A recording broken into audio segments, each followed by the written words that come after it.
এই ভর্তাটার ভিতর জাস্ট একটা ডিম এভাবে ভেঙে দিন, আর খেতে লাগবে দুর্দান্ত, অন্যরকম একটা স্বাদ। আমার মনে হয় যে এভাবে আগে কেউ খেয়েছেন কিনা আমি জানি না। আমি প্রায়ই কিন্তু এভাবে করি। অবশ্যই এর ভিতরে মাঝে, মাঝে ছোট চিংড়ি দিয়েও করি। তবে আজকে শুধুমাত্র এইরকম একটা ডিম ভেঙে দিয়েছি। খুব বেশি আপনার ডিমের প্রয়োজন নেই। মাত্র একটা ডিম দিয়ে অনেক মজার একটা ভর্তা তৈরি করা যায়। শুধু যে ডিম তাই নয়, এর সাথে আছে আরও অন্য কিছু। এই ভর্তাটা এত বেশি মজা লাগে আর এত বেশি ইয়ামি হয় যে বলে বোঝানোর মতো না। গরম ভাত আর জাস্ট এই ভর্তাটা যদি হয়, আপনার আর কিছুই লাগবে না। আর এত সহজ, চুলায় এটা আপনি চাপিয়ে দিয়ে আপনি যে কোনো কাজ করতে পারবেন খুব অনায়াসে। আসুন কথা না বাড়িয়ে মূল রেসিপিতে চলে যাই। এই তো চুলাতে একটা ফ্রাই প্যান নিয়েছি আর একটা বেগুনকে আমি এরকম সমস্ত ছাল ছিলে নিয়েছিলাম আর ৪ টুকরা করে নিয়েছিলাম মাঝখান থেকে কেটে, তারপরে আবার কেটে নিয়েছিলাম, মোট কথা ৪ টুকরা। আর কালো হয়ে যাওয়ার কারণ আসলে বেশ কিছু সময় মতো আমি এটা ভিজিয়ে রেখেছিলাম এবং অন্য কাজে ছিলাম, এই কারণে কালো হয়ে গেছে। আর ৩টা টমেটো নিয়েছিলাম, এখন তো টমেটো সবসময় পাওয়া যায়। আর একটা বড় সড়ো দেখে রসুন নিয়ে নিয়েছিলাম আর ৫-৬টা কাঁচামরিচ। আর এখানে ৩ থেকে ৪টা এখানে আমি পেঁয়াজ ছিলে, বড় পেঁয়াজ হলে ৪ টুকরা করে নেবেন, ছোট পেঁয়াজ হলে পরে ২ টুকরা করে নেবেন।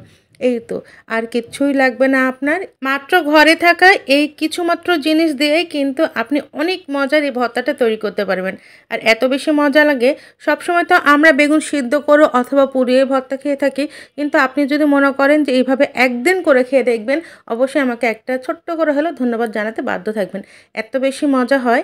আর দিয়ে দিলাম একটু এখানে লবণ স্বাদ মতো, আর যেটা আপনার কালারের জন্য একটু হলুদ। আপনারা যদি চান এটা স্কিপ করতেও পারেন। আর এই যে বলেছিলাম যে চুলায় চাপিয়ে দিয়ে আপনি অন্য কাজও করতে পারবেন।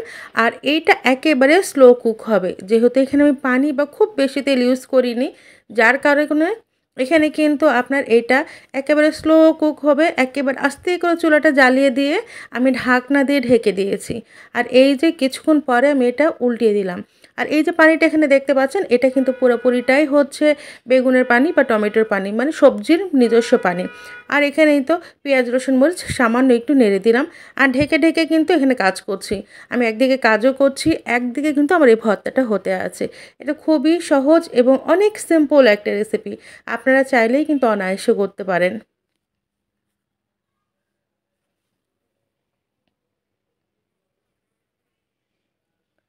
আমি বেশ কয়েকবার এভাবে উল্টায় পাল্টায় নিয়েছি আর এই যে ঢেকে ঢেকে দিয়েছি। যখনই এভাবে নিচে একটু রং হয়ে ধরে আসবে, অর্থাৎ পোড়া পোড়া হবে, টমেটো বেগুন এগুলো কিন্তু হালকা একটু পোড়া পোড়া হইলে পরে গন্ধটা খুব ভালো লাগে।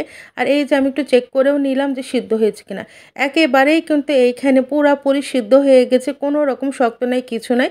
আর একটা চামচের সাহায্যে আমি সবগুলো চারপাশে সরিয়ে দিয়ে মাঝখানে একটু ফাঁকা করে নিচ্ছি, দিয়ে সামান্য একটু তেল দিচ্ছি। এই তো ১ চা চামচ মতো হবে। খুব বেশি আসলে এখানে তেল দিইনি, একেবারে সামান্য একটু। আর এই তো এখন দিয়ে দিচ্ছি একটা মাত্র ডিম। এই একটা মাত্র ডিম দেওয়ার কারণেই কিন্তু এই ভর্তাটার মজা অনেক বেশি বেড়ে যায়।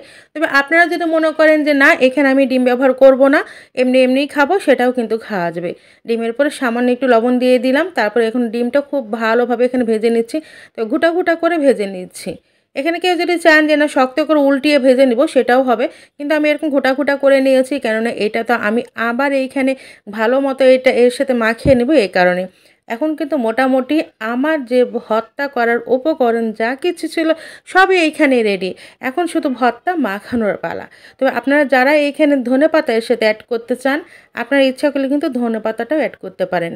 আমি এখন কিন্তু এই তো ভর্তার যে বাটুনি সেটা নিয়ে চলে আসলাম। আর যা কিছু এখানে ছিল সব কিছু ঢেলে নিয়েছি। এখন এগুলো খুব ভালোভাবে বেটে নিচ্ছি। এটা পাটায় বাটার দরকার নেই, এটা হাত দিয়ে মাখালেও হয়। আমার কাছে এই তো এখানে ভর্তার যে বাটুনি এটা তো খুব মজা লাগে, এই কারণে এটাই বের করে নিলাম। আমার কাছে এটা সহজ মনে হয় আর তাড়াতাড়ি হয়। আমি এখন সবগুলো খুব ভালোভাবে ডলে ডলে মাখিয়ে নিচ্ছি। আমার ভর্তা কিন্তু একেবারেই রেডি। এত মজার এই ভর্তাটা হয় বলে বোঝানোর মতো না। যারা খেয়েছেন তারাই জানেন। অসম্ভব মজা লাগে। একটু পোড়া পোড়া ফ্লেভার পাওয়া যায় টমেটোর জন্য, একটু হালকা হালকা টক ঝাল, রসুনের একটা ফ্লেভার থাকে, আর ডিমের জন্য অন্য রকম একটা স্বাদ। দেখতেও যেমন মজা লাগে, খেতেও তেমনই কিন্তু মজা লাগে।